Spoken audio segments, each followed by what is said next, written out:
Édito de Tessalônica, o nascimento da cristandade oficial. Você está prestes a embarcar em uma viagem no tempo. Vamos voltar ao ano de 380 d.C., uma época em que o mundo estava à beira de uma transformação monumental.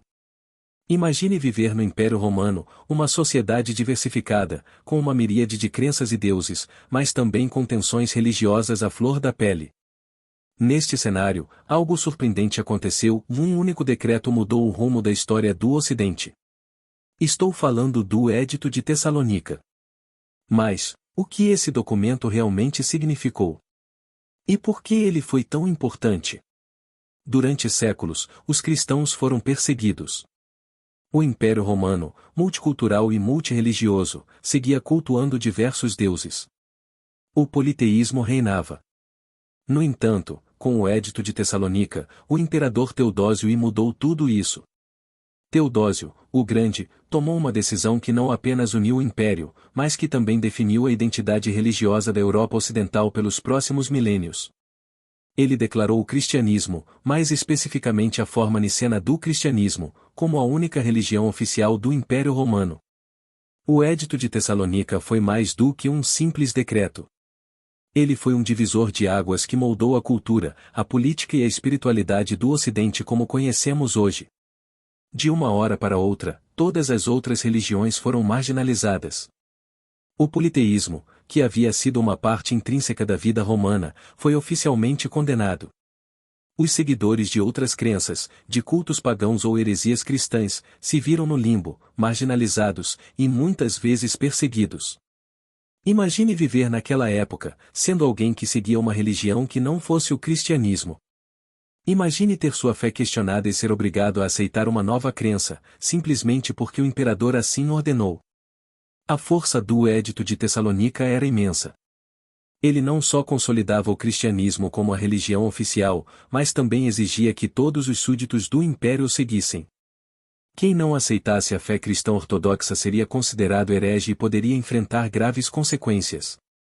Mas por que Teodósio fez isso? O que levou o imperador a tomar essa decisão tão drástica? Muitos acreditam que foi uma combinação de fatores, uma tentativa de unificar o império, que estava fragmentado por disputas religiosas e políticas, e uma forte convicção pessoal de que o cristianismo era o caminho correto. Teodósio queria garantir a paz e a coesão do império, e para isso, precisava de uma fé comum que unisse todos os seus súditos. E o que isso significou para a Igreja? A partir do Édito de Tessalônica, a Igreja cristã passou a ter um poder sem precedentes. Ela não era mais uma instituição marginalizada, mas sim o braço religioso do Estado. Com o apoio do imperador, a Igreja cresceu em autoridade e influência, moldando as leis, a cultura e o pensamento do Império Romano. A partir de então, o cristianismo não era apenas uma escolha pessoal de fé. Ele era religião oficial, obrigatória.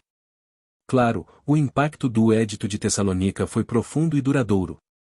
A hegemonia cristã se consolidou e a Igreja tornou-se uma das instituições mais poderosas do mundo ocidental.